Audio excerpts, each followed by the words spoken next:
should let me love you forever, forever. I wanna love you. Will you let me love you forever, forever and day, day, day, day, day.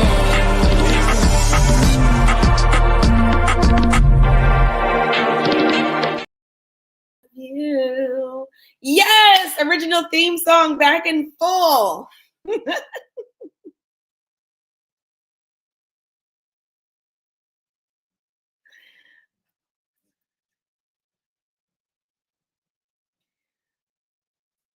I can't hear you.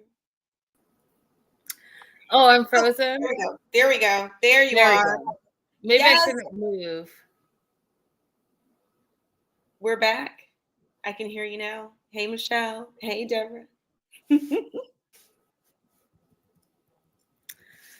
Welcome. Welcome to 98 The Melanated Way with Abby and Linda. We're covering all things Match Me Abroad, Season 2, Episode 2 and 3. I may be freezing. I may have to go to my phone. We'll see what happens. StreamYard, I'm not impressed. I'm not impressed with the AI responses.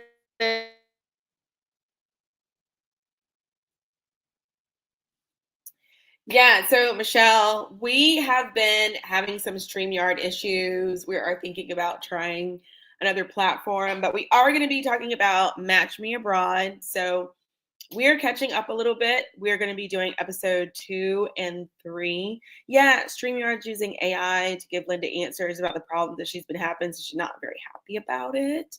Not being able to get real customer service is a problem these days. But we're going to be talking about Match Me Abroad, episode 2 and 3. And I'd love to hear just your general thoughts about the premise of the show. So the premise of the show is you have an American who's going to another country to find love. And some of these people have never even left the United States. So just what do you think about the premise of the show in general? And now Linda's back. Let's get into the specifics of this episode. Yeah, I'm on my phone. All fired up is episode 2, and episode 3 that we're covering is, I think, Too Hot to Handle. I'm really enjoying this season so far. What about you, Abby? I love it. I mean, I have so many questions for them, and I'm so excited to watch how everything develops. But we've got a great crew of people that we've been introduced to so far, and we haven't even met all the characters yet. 100%. Hey, Michelle. Hey, girl. Hey. Raydella, I have so much to tell you. We need to catch up immediately. I made some adult decisions this week, and you will be proud. All right. Let's start with Amber. Yes. Her first date with Kevon. And let me tell you, that little Irish Kevon name reminds me of an African American name. Just saying. But Is it? Kevon, 100%. 100%. I didn't think that when I first heard it, but now that you say it, it could very well be. 100%. Yeah. Kevon, not Kevin. Mm-hmm. Not Kevon. Yeah. It's a first date with Kevon. You know, they connected from the very first time that they met at that little mixer. It's their first official date in Ireland. He's bringing her countryside. She's super excited about it. However, Katerina is worried, right? Because Amber rushes things, and she thinks that, by she, I mean Katerina, thinks that Kevon is probably going to be a great match for Amber because he goes slow. He goes with the flow rather than rush into everything that Amber's doing. And I'm not sure Amber is clear that that's what she does. What do you think, Abby? So I actually think she is clear, you guys. I had a little interaction with Amber that I'm really excited about because I like her as a person character so far that we've seen on the show. And she knows she's a love bomber. And she knows she does need to take it down a notch and move a little slower. But is that going to happen as we watch this series? We have to watch and see. So Kevon meets her outside her drop-off rideshare, and he greets her with a plush doll, which I thought was super cute. But because Amber wasn't paying attention, she didn't actually look at the plush doll, because the plush doll was like a hint to what they were going to be doing. And she's like, "Oh, this is so cute." And she holds on to it, but she actually doesn't really look at it, which that she's not paying attention, like she's moving at warp speed. Mhm. But they're going to be meeting alpacas. Am I saying that right? Alpaca? Alpacas. She's wearing heels, open toe heels, and that's not going to cut it. So they get some boots on, and they head out for their super cute date. I really loved this date, you guys. Yes. I really loved it. All right, David. Related to who? David from David and Annie? That's not true, Michelle. Or David from David that had the imaginary girlfriend in Ukraine. Remember him with the long trench coat? That passed away recently? He passed away? Yeah, he passed away recently from cancer. I didn't know that. But I thought she was talking about that David when I first read it. Mm-hmm. Oh, no, she said David and Annie. Okay. Yeah, I don't believe that true. I know David and Annie personally, and I would have known about this little situation. Oh, she's telling me to Google it. More than Googling, Michelle, I will just call David and find out. I don't believe this to be true 100% at all. So I'll get back to you. Anyways, Kevon likes that Amber's full of energy. He's a bit nervous about their date. He's a bit like, we had an initial connection. I hope that's still there. And oftentimes I think that myself too, when you meet someone, like you guys recently, I went on this crazy date, like crazy good, like crazy. He set the bar up here. Like crazy. I don't even know how I'm supposed to date after this guy, because he really did set that bar super high. But I get that nervous, like first date, you think you have initial connection when you meet, and then you have the first date, you're like, oh, are we really connected? Have you ever felt that, Abby? Well, sure. However, let's just stop, everybody. Let's just move a little bit slower and get more details about this amazing date. I mean, come on, give us something. Give us all something. I can say is that I said I want you to plan a proper date, and he planned a proper date. He, had car services pick me up. He planned the whole date. There was music, there was comedy, there was food, there was a lot of stuff that was involved. And So it was hours and hours and hours. oh yeah, it was lots of hours. It was hours. Yep. Okay, mystery man. Yep. Then a couple of days later, there was, I should have showed you guys. There were these French truffles that just appeared at my door. Huge box that just said for Linda with no from. It's the whole thing. Anyways. I love this pomp and circumstance. Yeah, it was a lot of it. But you know what? I don't know how I'm going to go backwards if this doesn't work out. Well, you don't. You just continue to move up the same way that you move up in your life professionally and your friendships get deeper and stronger. The same thing should happen in your romantic life, right? 100%. So they are, and I don't know why I keep saying this wrong, but you know what I'm talking about, the alpacas. Mm-hmm. Amber gets spit on by one of them. And, I don't know if you guys have ever been around them, but they're all very strong personality types. Like, you got to get the one that likes you, because if they don't like you, they're going to let you know. They're not going to respond to you. It's going to be a tug of war. And we saw a little bit of that on this. They have very strong personalities. Yeah, they look cute and cuddly, but they have strong personalities. So she gets spit on by one of them. And she makes a funny joke about her eyelash, because, she's about her lashes, and I'm not mad at her about that, because I'm about lashes too. So she's like, Kevon, are my lashes still on?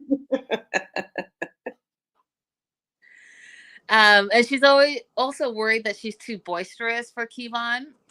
But you know what? He's having a good time. He feels like she has a lovely, warm presence about her. They bond over animals and nature. He has a dog and a cat named Willow. And just so you know, this cat situation and conversation and the stupid cat date that Harold went on was a little too much for me. But I knew it would be.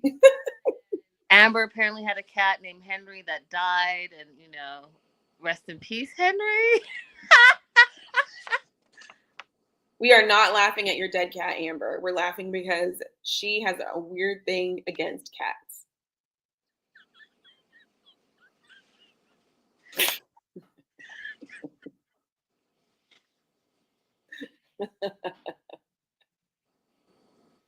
That was really terrible of you.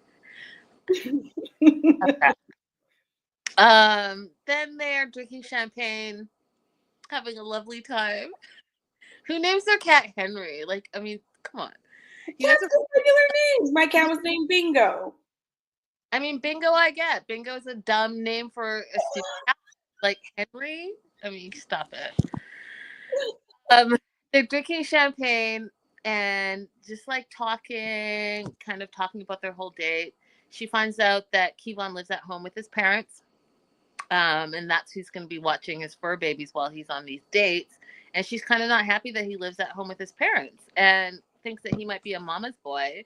And so my question to you all, because I feel like that's 100% an American mentality. And I've talked to you guys about multi-generational homes often, so you know where I stand with it. Abby, what are your thoughts on this? So the first inquiry as to whether or not he lives at home, I don't think that one is so much important. But the second inquiry she made as to whether or not he's capable of taking care of himself, that one is important. Is mama doing his dishes, cooking for him, doing his laundry? I think those are where the questions that matter. I'm not so concerned about someone who lives at home. If they are properly managing their money, they're taking care of themselves and they're contributing to the household. But if it's a situation like we just saw with Greg, that would concern me because I want you to be able to take care of yourself. Because how are you going to help me, especially since they both want children? Right, but Greg is also a different situation. Greg is like I said, that it's American mentality. That's not necessarily what happens outside of America when you have multi-generational homes. It's just not that. Greg was lazy, and I'm glad that Greg got a job, but I don't think that is what Kevon's situation is. But you all, let me know what you all think. Harold, 43, definitely has his suspenders on. Dolly has arranged a mock date so that he doesn't mess up his real date. And he really is trusting Dolly, his matchmaker. He's really trying to listen to everything that she's saying to him, the advice that she's giving him. And so he shows up in like a maroon shirt and red suspenders. And Dolly actually likes his look, likes the suspender, the two-tone contrast, as well as he did his hair. And she feels like he's becoming more manlier. And I felt the same way. I'm still not a super fan of his suspenders, but I do think that he made an effort. Abby? I just don't like Dolly as a matchmaker for him. I'm afraid that Dolly might accidentally set him up to present someone other than himself on a date because she keeps telling him not to be himself. And it might end up not being a match that's sustainable, but we'll see. The way that she always says, don't be yourself, kind of rubs me the wrong way. But she hasn't said it lately. She said it in the first episode. Yeah, but okay, it's stuck with me. I get what you're saying. So he has this mock date, and they do it to elevate his confidence and understand the Singaporean culture, to make sure that he's ready for his actual date. So her colleague Katie is his mock date, and she is going to, or was repping a typical Singaporean woman. And it was awkward from the beginning. The whole date was awkward. It was hi, nice to meet you. Nice to meet you. Nice to meet you. Nice to meet everything. Doubled. And then to break the awkwardness, Harold's like, "Oh, I have something for you," and he pulls out his little sketch pad and gives her a drawing. And then there's some awkward. She says thank you. There's some awkward silence. They're looking at each other. She tries to make small talk. You know, what do you like to drink? And then he says milk. And then specifically 2% milk. And she's like, oh, like a kid. Silence, more awkwardness, more awkwardness. He's like, I love your smile, and your eyes are precious. He's nervous. He's sweating.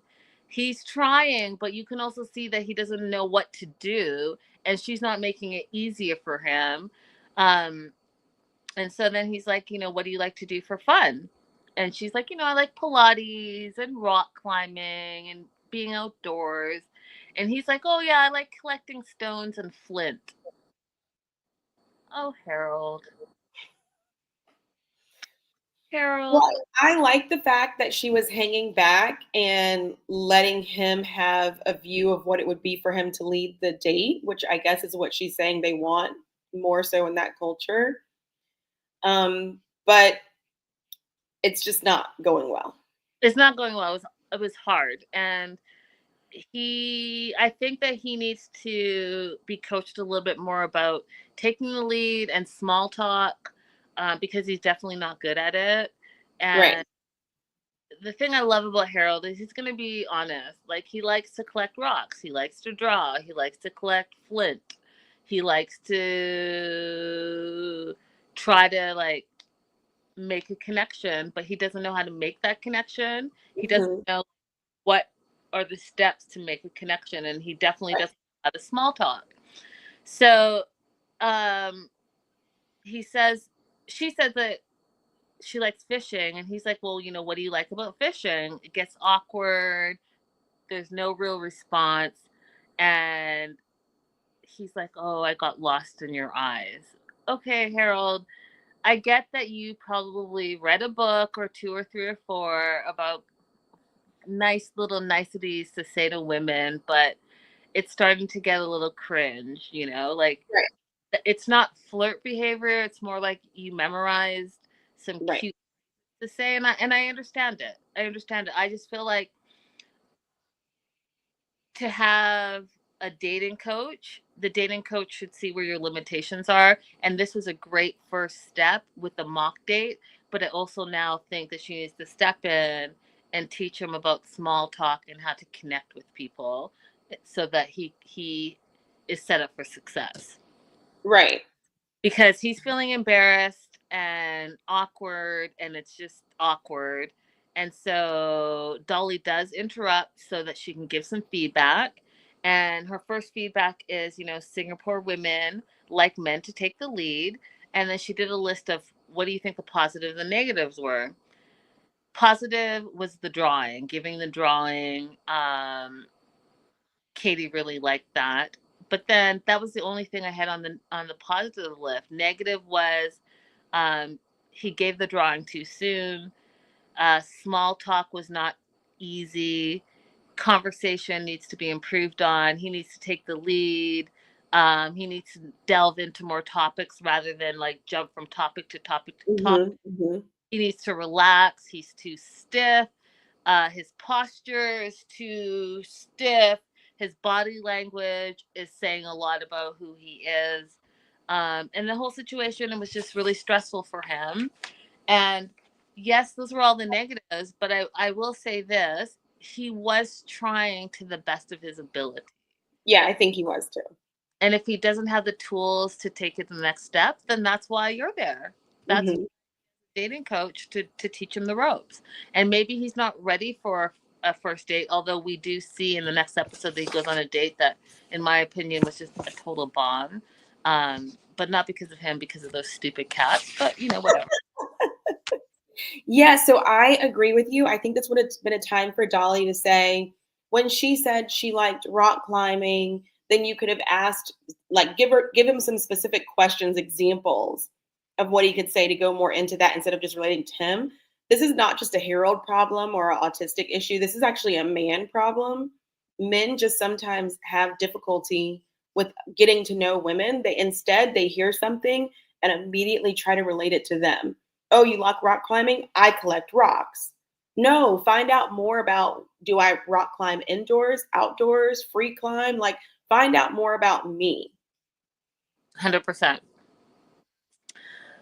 So we're meeting a new character for the first time, Victoria, 39 from New York City. I'll let you go first, Abby. Overall thoughts on Victoria so far from just episode 2. Okay, so upon meeting Victoria just in episode 2, I had a lot of questions about why is she said that she had what, like 70 something first dates? 75, yeah. 75 first dates. What is she swiping on? Like, what is attracting her to who she swipes on and who she goes on these first dates with? Because I couldn't, in the first episode alone, I couldn't pin down what are you looking for? You're so nice. Okay.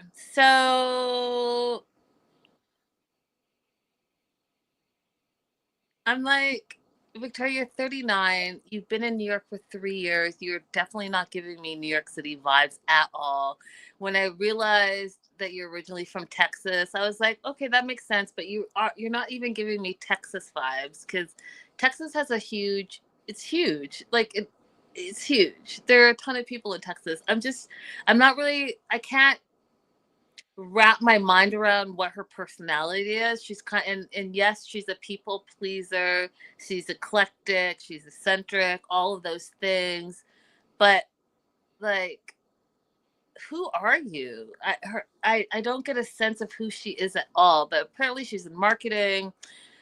She loves New York City, but she's finding love in New York City tough, which is absolutely true. A study came out that, New York City and Los Angeles are worst places to date in the United States of America. So I get that for her.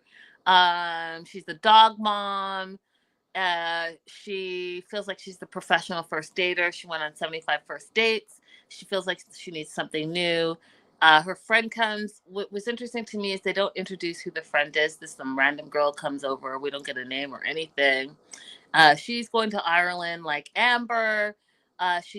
Quote her words, not mine. She loves gingers and freckles. She loves the stereotype that they drink a lot. Her dad's from Ireland. She has a history of dating an Irish guy before. She loves the accent. She loves their stereotyped dark humor. And the guy that she dated before, who was Irish, said that Irish men will love her fake tatas. So she's definitely going to go to Ireland. Now, none of those things sound like a great idea to go to Ireland, in my personal opinion. But that's just me. But again, I don't have a sense of who she is. I think that all of these things are super superficial and stereotypical, and not an idea to travel across the world to think that you're going to find your soulmate based on these things alone. But that's, again, just me. Actually, these things do give us a lot of insight into her, into establishing that she doesn't have a concrete personality. And it's not an issue of, oh, she's just a really flexible, go with the flow person. She doesn't have a concrete foundation of a personality at all. And that's really unfortunate. I think it's sad because she's obviously been through a lot of trauma, and it's been difficult for her to develop that in herself. But it's not unique. A lot of women actually have that problem. So hopefully, she gets an opportunity to develop over the course of the show. Hopefully. Yeah. So she's tried apps, she's tried speed dating, she's been set up by friends, but nothing has worked for her. So she is trying a matchmaker. Katerina is going to be her matchmaker. I do think Katerina is a great match for her. I noticed that Katerina takes on the more difficult matches. And, I wonder, Abby, would you and I be matched with Katerina? I think that, remember the matchmaker who was in Morocco? Yep. I feel like she would be a good matchmaker for me. Yeah. Katerina, I feel like me and Katerina would fight. Now, I'm going to admit Katerina would probably be correct in her assessments of me, but I feel like we'd fight about it. That's like her. See? There you go. Katerina says that Victoria is independent. She's quirky. She's nerdy. She's an equal opportunist dater, which Katerina equates to being desperate because she's wanting to just date anyone, and that's not what Katerina wants for her. She does think that Victoria is a people pleaser. She's afraid to express who she really is, and I agree with Katerina on all of that.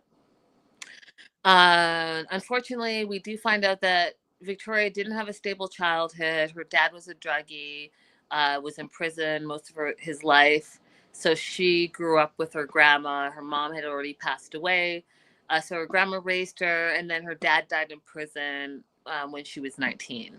And so both her parents have passed, and it's just her. I think that she's holding on to a lot of trauma. Mm-hmm. I think the fact that and I could be wrong again, you guys, this is my personal opinion. I do think that she makes light of that situation because she hasn't dealt with it. Mm-hmm. And I think that the surface that we see of her, and only the surface, is because she hasn't dealt with her personal trauma. And, whatever trauma that you are bringing forward in your life, if you haven't dealt with it, it seeps out in different ways. And most people think that if they haven't dealt with it, they can mask it, but you can't mask it because your authentic self doesn't come out. And when it does come out, it can come out in the most inopportune time. Believe me, especially if you are dealing with grief and grieving, it's going to come out at some point. You cannot just mask it and be happy-go-lucky, people pleaser, yada, yada, yada. And I will take it a step further and say that's probably why she's been on 75 first dates and not 75 first and second dates, is because people see that, hey, I'm just meeting your representative and you can't dig deeper than that, then I feel like maybe there's nothing to move forward with. Correct. I think I will agree with you. She actually reminds me of people who've always, like, they've spent their entire lives trying not to discomfort their caregivers. Like an adopted situation or a foster situation where they're trying so very hard to ingratiate themselves and not cause a problem for their caretakers, then it goes over into their adult life and adult relationships, and they have no sense of real talk. Yeah. So she arrives in Ireland, she meets Katerina, and the other thing that I think is interesting, Abby, because you and I are both, you more than me, but we both are travelers. We like to travel, and we travel often. You just got back from a trip. You guys definitely check out Abby's social media to see where she was recently, as in literally she just got back today. But Victoria's little, like in stature, and she's a casual flyer. And I wanted to ask you and our viewers, how do you travel? Do you get dressed up and go to the airport, or are you casual like Victoria, Abby? Everyone is going to be disappointed when I answer this. I look like a homeless person when I travel. I do not look inviting. I do not look like somebody who wants to have a conversation with strangers at all. I am just a sloppy American on the plane. And I know it's embarrassing. It's not what you want for me. It's not what I want for me. One of my old bosses used to tell me that I was missing out opportunities to network because I look crazy in the airport.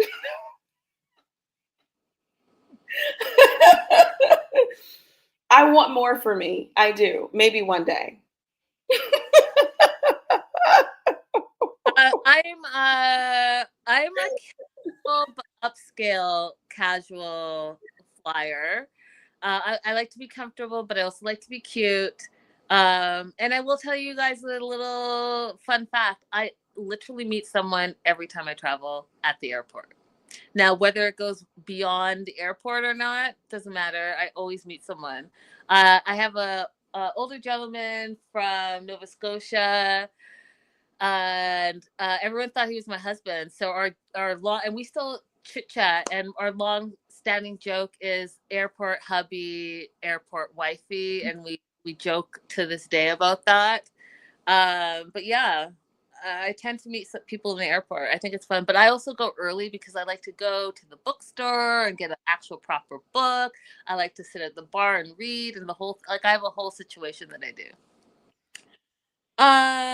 So yeah, do you guys travel and get dressed up, or do you guys go super casual? Let us know in the comments, in the live chat. We already know where Abby stands. I stand Queen, so let us know. Uh, but what Katerina says is that she's not impressed with Victoria's attire.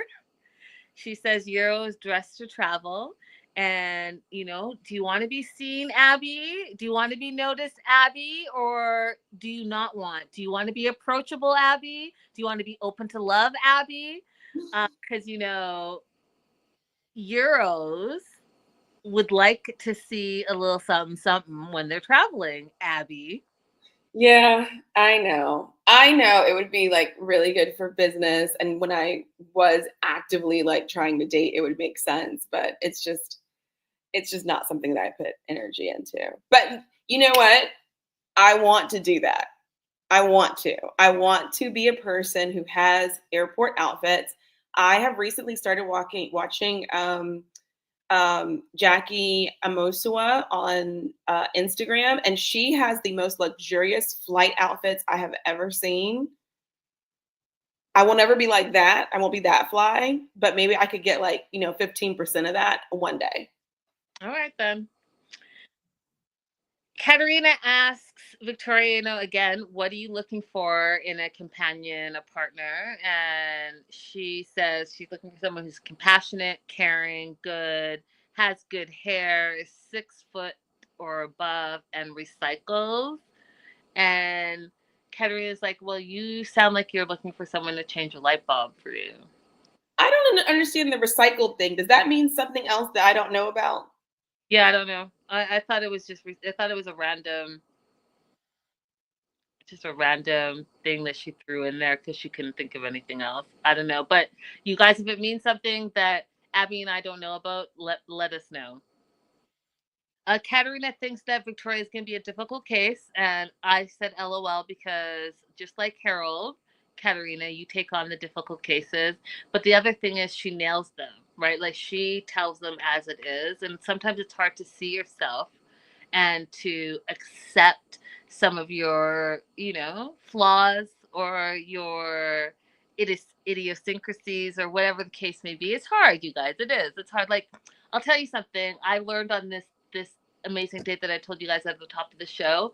I'm a suspicious person, and you know, my undergrad in criminology and my true crime obsession and all of that really makes sense to me because I'm not going to share with you what happened, but something happened. I didn't appreciate it, and I spoke about it, and he was like, it was just an innocent question. And I was like, well, is it really that innocent? I didn't like it. Actually, I'll tell you guys. So Okay. I, I'll ask you, Abby. So do you Google your dates? Yes. And do you, because you are even an attorney, do you deep dive or do you just do a surface Google? I will check the Department of Corrections website. I will check my local PDF file records. And depending on exactly what the data is going to include, like am I going to their house? Am I going to a secluded place? I might go even further, but that's like basic, like DOC and Department of Corrections and a sex offender search, ex offender search. Hmm. Okay. Is that abnormal? I don't know if it's abnormal. I don't do all that. I don't do all that, but apparently everyone else does. And I guess I'm just probably not the only one, but I didn't appreciate because he knew everything about me. My last name, which I never told him, my Guinean name, like he just knew stuff that he shouldn't have known. And Mm. I was weirded out. I was like, are you trying to steal my identity? Like, what is happening here?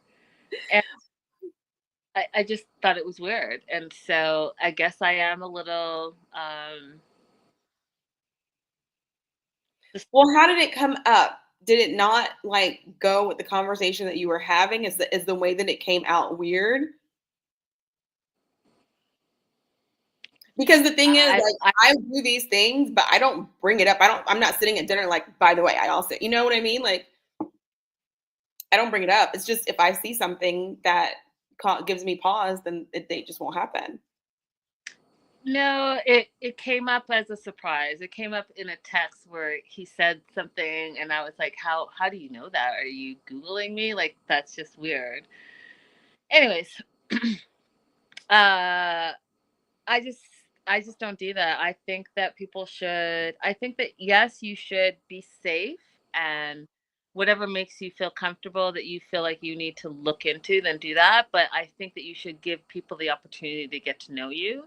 I think that what you see online, as you guys know, I'm very private. So you guys can, do all the searching you want. It doesn't mean you know me because you read some things online, you see me on shows or whatever. You still don't know me. Like, that just doesn't make sense. So for him to think that, for him to have my last name, I think really just irritated me because, like, Mm, where did you even get that from? Like, and how long were you online searching? Like, that is just weird stuff. Because okay. I would tell you, give me opportunity to tell you about myself. That's how I feel. Get to know the person, because in this day and age, yeah, you can deep dive anyone and think that you know them and come to your own conclusion about things. But then what do you talk about when you're on dates since you feel like you know everything? It makes no sense. um Katarina and Victoria they're gonna butt heads because Victoria feels like Katarina is harsh and cold, doesn't really understand what she's looking for in a guy. But I dare say, Victoria, I don't think you know what you're looking for in a guy. That's why Katarina is trying to figure it out for you. Right. Right. And Katarina's actually not being harsh and cold. She is just having direct conversation. And I think somebody like Victoria would struggle with that. Yeah, and she is struggling with it. We hop over to Brazil with Monica 41. She's looking for love. She's excited about Bruno. That little small clip that she saw, she's excited about Bruno. But Louisa switches it up, meets her at the hotel bar, and says, "You are not meeting Bruno." And she's like, "What?" She's like, "Well, are you open to love? Because if you're open to love, then I want you to meet other people so that you can take a look at other people's intentions, your desires, and look for the unexpected," which I loved that she did that, because y'all, you're not going to watch a 30-second video and be like, "Oh my God, I'm in love. I like this guy." Mhm. Mhm. That is like, it screams a little bit of desperation, in my opinion, Right. and fear, right? Because now you've seen a video, you think that you like what you see, and so you're putting all of your expectations there. And what I think Louisa did well is that, no, I'm going to cut that off. I'm going to set you up with someone you've never seen before, so that you're actually on a real date and you're present in the moment, and you can't make it something that it isn't. You have to be in the moment. Exactly. It's not the fantasy that you've been building up for the past couple of days or however long it was before you got to Brazil after you saw that video. It is something new that you are going to need to pay attention and ask questions, right? Exactly. And that's what she says. She wants her to look for someone with good conversation, see how they are with their actions, and analyze that. Ladies, it's so important. I'm going to say it again. Look for good conversation, see what their actions are, see how they treat servers, see how they treat their friends, see if they open doors or whatever it is that you like specifically. Pay attention, because the more you spend with them, even on that first date, is who they are. Do they drink too much? Do they not drink at all? Do they do drugs? Do they any of the things? Pay attention to all of the things, because they're gonna pop out on that date. Yep. You analyze, and then you don't focus on the physical connection, because you guys, there could be physical connections.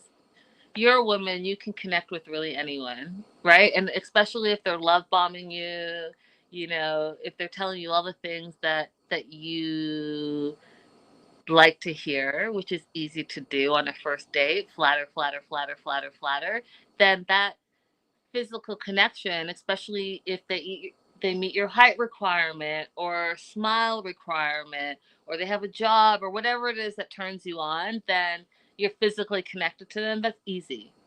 It's easy.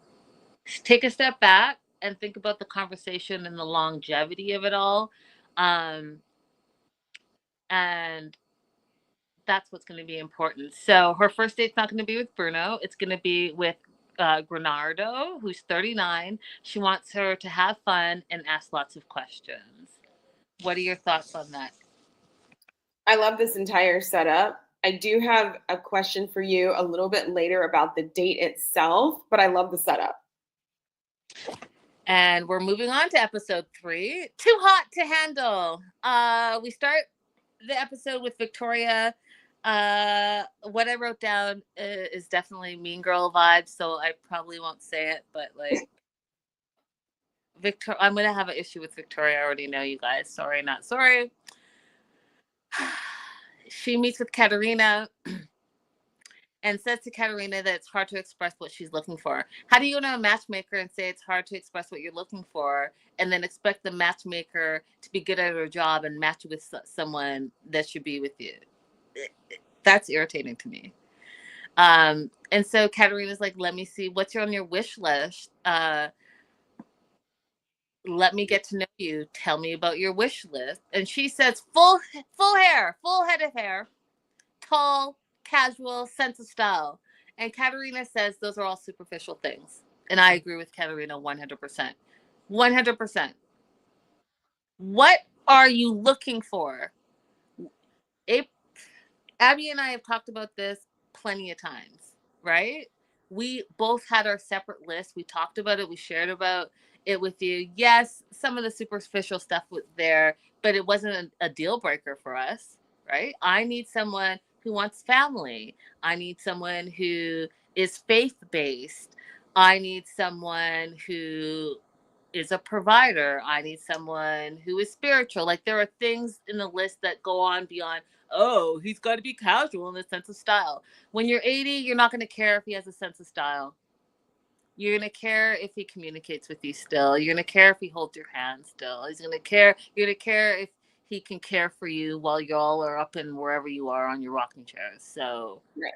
Calm down with You didn't want to say anything mean about Victoria, but I will say something that might be a little bit mean. I don't actually know if it is mean or not, but the vibe I get from her is she just wants to date someone who other people will be impressed to see her with. 100%. 100%. She could care less about their actual personality, just as long as she's got some tall candy with a full head of hair on her arm. 100%. And Katerina says as much, says that Victoria sounds immature. And I'm going to agree with Katerina. Like, you need to go back to the drawing board and figure it out. What is it that you are actually looking for? Because you don't know what you want, and you've lost yourself in all of that. And so Katerina tries to pull it out of her. You know, what are your deepest desires? And she then goes on to say that she's looking for someone fun, wild, who's been arrested. And Katerina's like your father who was in prison. Record scratch. And then says, how much was your father able to commit? Like, what imprinted on that for you that you have your dad as what you want in a partner? And I literally wrote, she has a trauma bond. And because she hasn't dealt with the trauma bond, which I talked about a little bit earlier in this episode, she hasn't dealt with the trauma bond. So she doesn't know what she wants. She doesn't know what a good relationship looks like. She hasn't had an ideal relationship to say, oh, I aspire to have this in my life. So now, like Abby just said, she wants some eye candy. Maybe her dad was hot. She wants some eye candy who went to prison, and that's what you want? That's yeah, this was so bizarre to hear her say, like, girl, what is going on? You need a retreat for just yourself, not a matchmaker. But I'm gonna watch what happens. So she wants to, something that was key to me that I wrote down. She wants to be seen and accepted, which goes to what you were saying about the arm candy and having a good-looking guy on her arm so that she can be seen and accepted. Yep. However, if you don't do the work, Victoria, when that good-looking man leaves you, or you break up, or you leave him, you're going to be stuck with yourself, and that's it. You're going to be stuck with yourself. So Or even, oh, will sorry. you then go ahead? No, but even in the relationship, like you said, like after she'll still be stuck with herself. But even in the, let's say you get a hot guy right now, you're gonna be insecure in the relationship. If you don't work on yourself, Victoria, you will never be seen and accepted because you don't accept and see yourself for who you are. Yeah. So, in order to break this cycle, which I agree with Katerina is going to set her up with a bad boy first, so that she possibly will be able to appreciate a good guy later. So her first date is with Dave. They go to an oyster farm. I have not been to an oyster farm. This would be an ideal. Take note, y'all. This would be an ideal date for me. They go to an oyster farm. Dave is in finance, which told me everything I needed to know about him before I even saw his face. He likes to do crazy things. He's a party animal. He's unpredictable. He's a quote unquote typical Irish bad boy.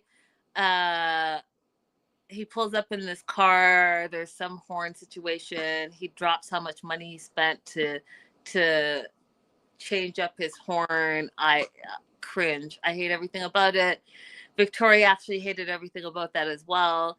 I will tell you, gentlemen, when you drop how much you spent on stuff, it just tells me that you don't have any money. Also, a train horn is stupid and inconsiderate to your fellow drivers on the road. That's just dumb. What do you have a train horn for? And why are you telling people how much you spent on it? Like, I just think that's just, it's just so tacky. Yeah. He's never had oysters before. He's like, are they like poppers? I died of laughter because, again, it shows me you are frat boy 101, 101. That's how he came off to me. Mm-hmm.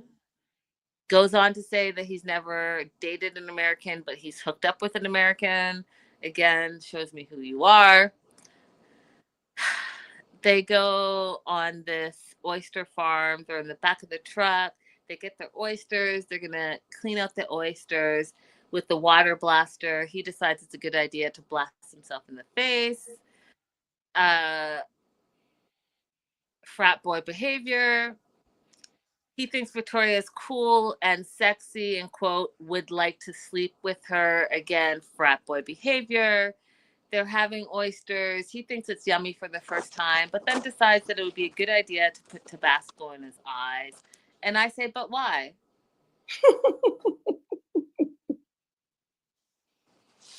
You want to add anything to that? Okay, so let's say that you were on this date, right? Now, I don't know if the show requires them to finish the full date out. So, assuming that there's no requirement to finish the full date, at what point did you walk out? Do you want my honesty? Because, you guys, I think I've shared with you, I don't have a lot of patience for dumb stuff, right? So I would have given him the horn. When he blasted himself in the face with the water thing, I would have been done. Okay.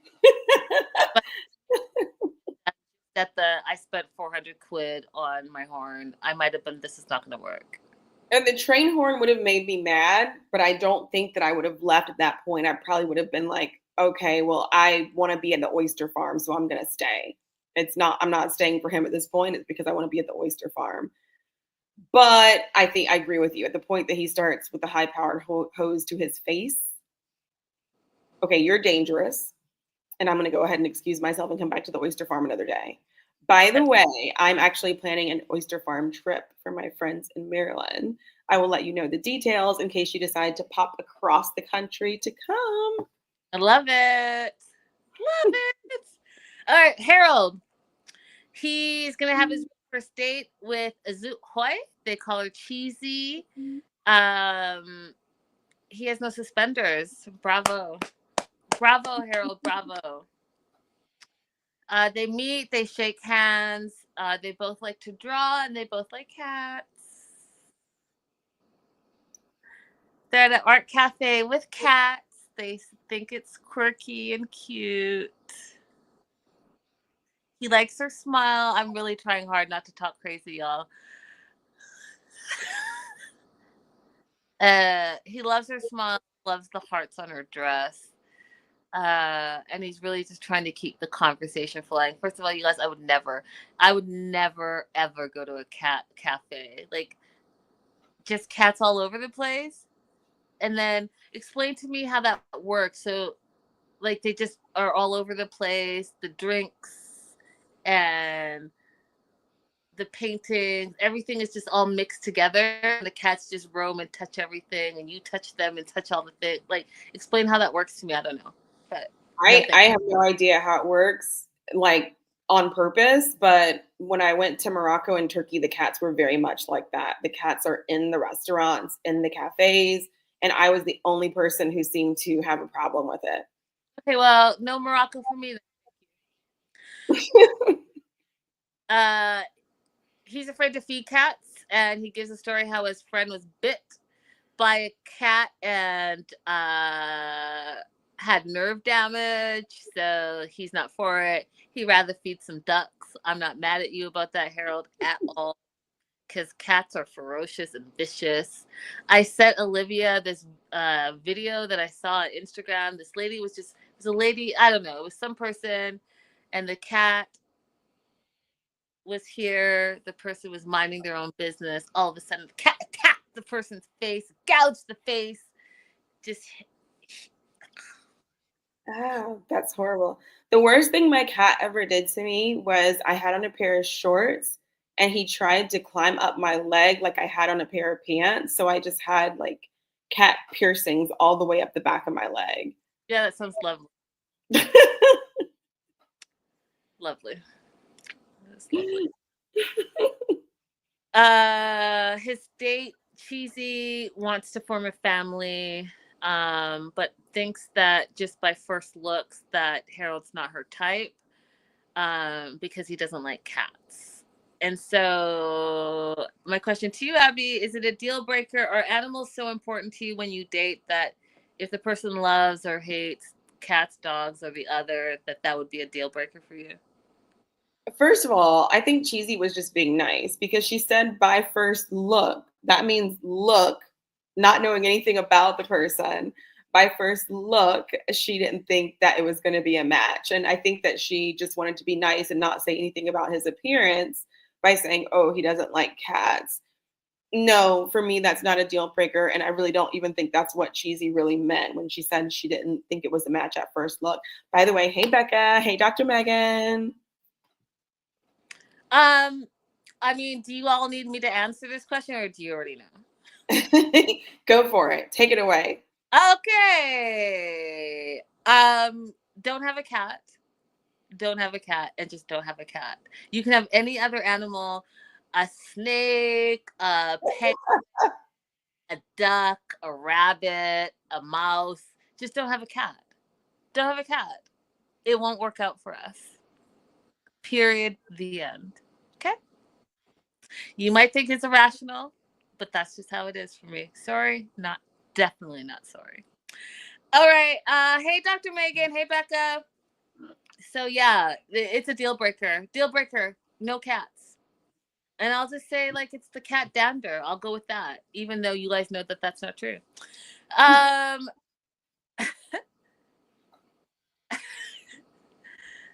Harold thinks that Cheesy has a calm demeanor. He likes that about her. However, he is acknowledging there's a lack of chemistry or spark.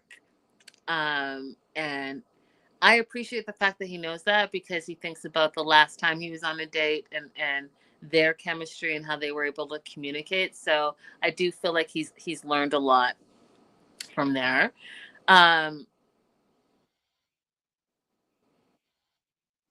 they decide that they're going to take their art date to another spot, go for drinks. And they're on like an outside patio. Cheesy's like, it's a bit warm. And he gives this crazy answer, you guys, that I was just like, oh, Harold, I really need your matchmaker to help you with small talk. He's okay because he breathes in through his big nose, through his sinuses, and is able to make the blood circulate and him to stay cool. What?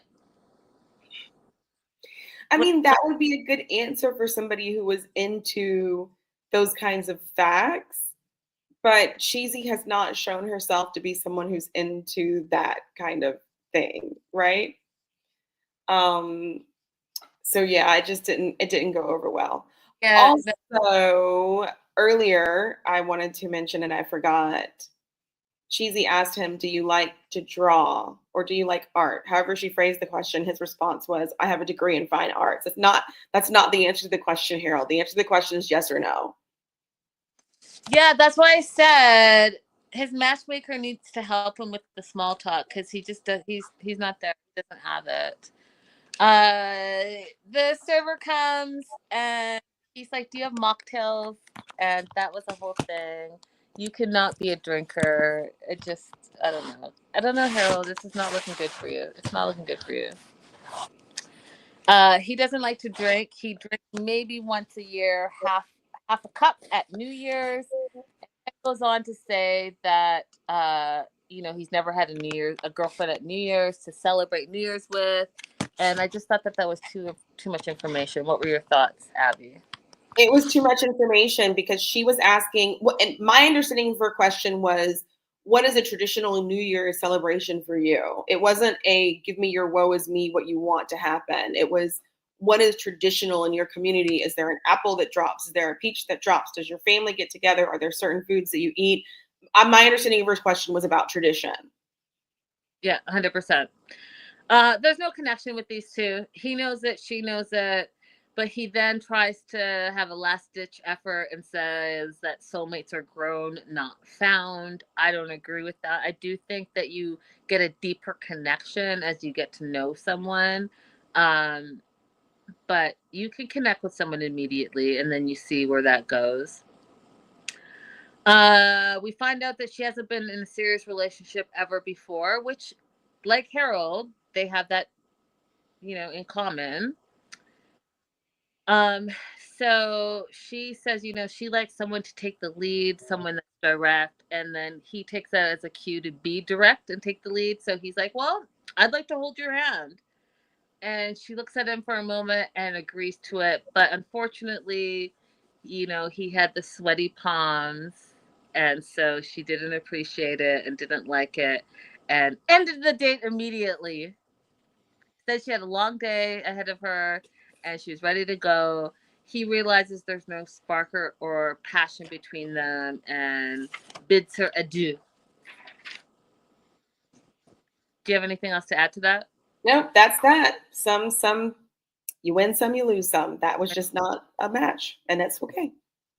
Back over to Brazil with Monica. She has her date with Bernardo, who they're having a football-y date, which I had never heard of. So I learned something. This is why I love when they travel. Had you heard of football-y? I had never heard of this before. Yeah, me either. So football-y is like volleyball, but you play it with your feet, and I'm here for it. So they have a football-y date. She loves that it's going to be an active date. Louisa really wants her to ask questions rather than focus on chemistry and the physical, which I think is interesting because those are the first things that she noticed when she got to her date. Bernardo is a personal trainer, but he's calm. He goes with the flow, is what Louisa said. But I will tell you this, he was attracted to Monica immediately too. These two were attracted to each other immediately. Right. 39, she's 41. And that's my note. She's attracted to him immediately, but he's attracted to her immediately as well. He has a couple of his friends at this gym. So they have a 2-on-2 football-y match. one of the things that Monica sees immediately is that as soon as they go to play, all three guys take off their shirts. They all have six packs. She's impressed. She's excited. She goes out there.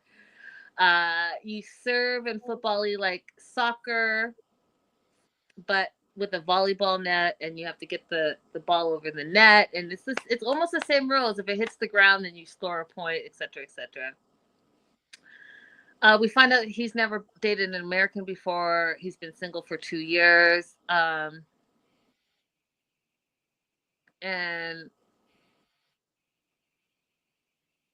they have a great time. And they want the date to continue, so it does continue. She is trying to ask questions. So the first question she asks is he good with money?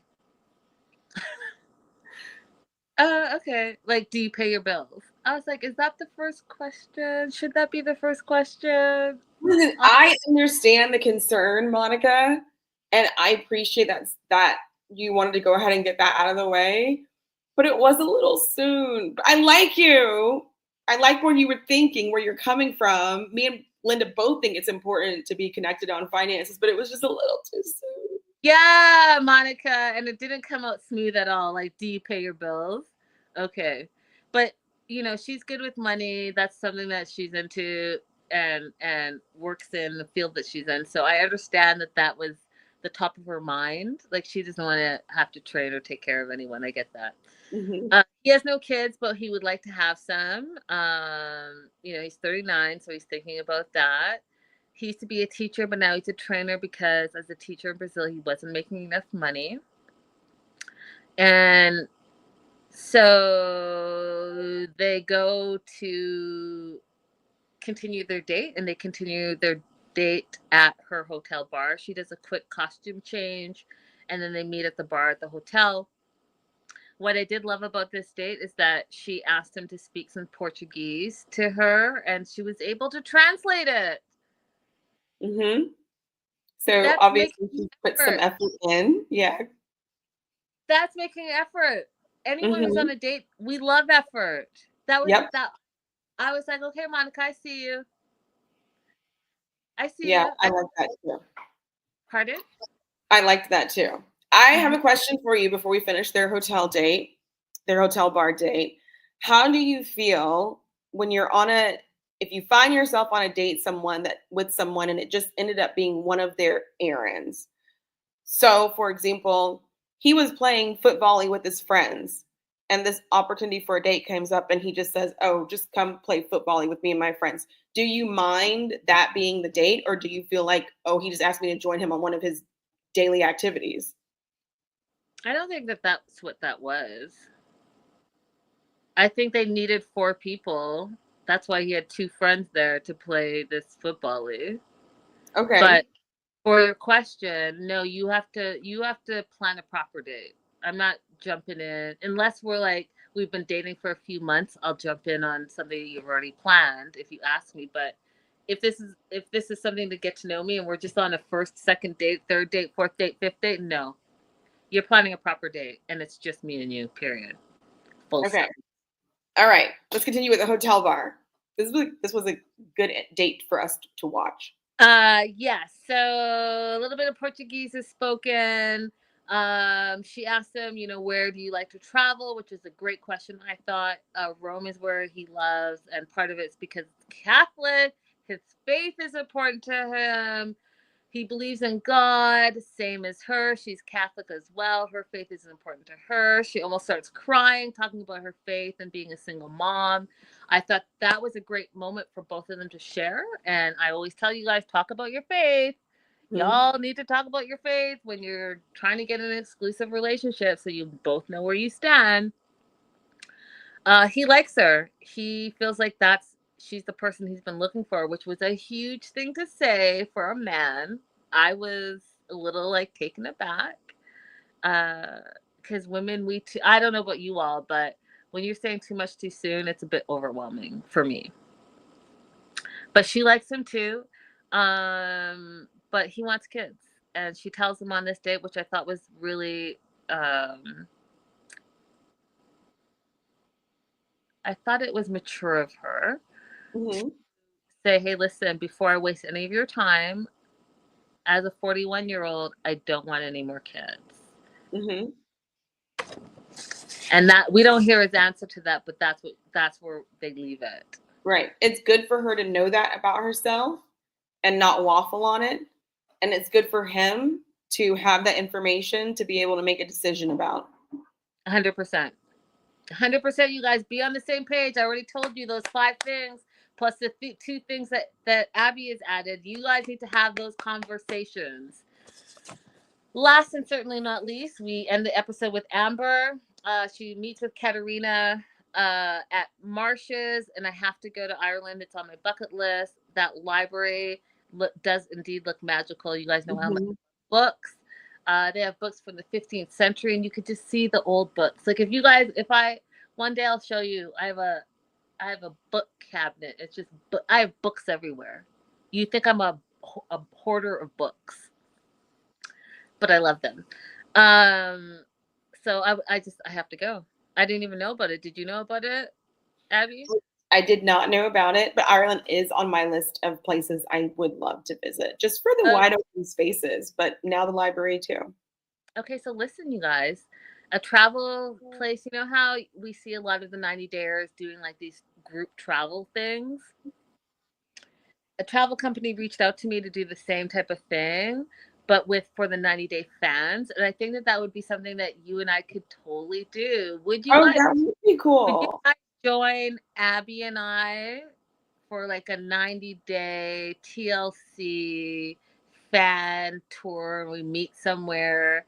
And yeah, we talk a few things TLC, but we explore the world. Let me know in the comments. Let me know in the live. Yes. I haven't responded initially, but you guys have been so busy. I've been so like crazy busy, as you guys probably have noticed. But if that's something that you guys think it would be interesting to do, then I will respond to them and see what's all entailed. Okay, so they meet at the bookstore, and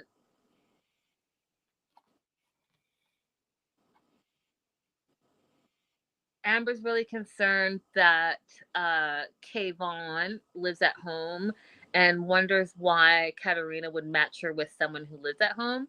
And again, that's that American mentality that I talked about earlier, in my opinion. But they both want a second date, and Amber asks Katerina, is that a cultural thing? And Katerina explains, yes, it's culture. In Ireland, family comes first, and it's normal here to live at home until you're married and then you move into the house. Meanwhile, you're saving money, you're being with your family, you're supporting your family, and you're loving on your family, and it's just completely normal. Abby, do you want to add anything? Yeah, I can completely understand that. Becca says, oh my God, I cannot say yes hard enough. Okay, you guys, I'll look into it because I think that we would all have an amazing time. And Becca says Abby would have all the good food recs. Listen, if we go somewhere that I have already been, I'm going to know where the good food is. Iceland, Mexico City. I don't know if we can get Linda to come to Istanbul because the whole cat situation. But yeah, I got you on food. Love it. So Amber really just doesn't want to date a broke guy, and she's worried about his finances and his ability to provide for family. And Katerina's like, listen, he's pragmatic, he's hardworking, he's goal-oriented. Money is the least of his issues. And if you can imagine he's living at home, I'm sure all his ducks are in a row, y'all. So Amber can calm down a little bit, I think. But Katerina also knows how fast Amber moves, so Katerina wants her to meet another guy to keep her options open, and so that she doesn't rush into anything. And I think that it would be the best thing for her, because it looks like Amber's already like trying to lock Kayvon down, and she's been for less than a week. Correct. I love what Katerina is doing with Amber, and I just wish the best for her. 100%. 100%. Those are the 2 episodes, you guys. Make sure to like and subscribe. My busy season is over for now, so we will have another show on Friday to keep catching up on all things Love Abroad. Yes, Yes, I'm very excited. me too. All right, All you right. guys, love y'all. We'll see you on Friday. Bye for now.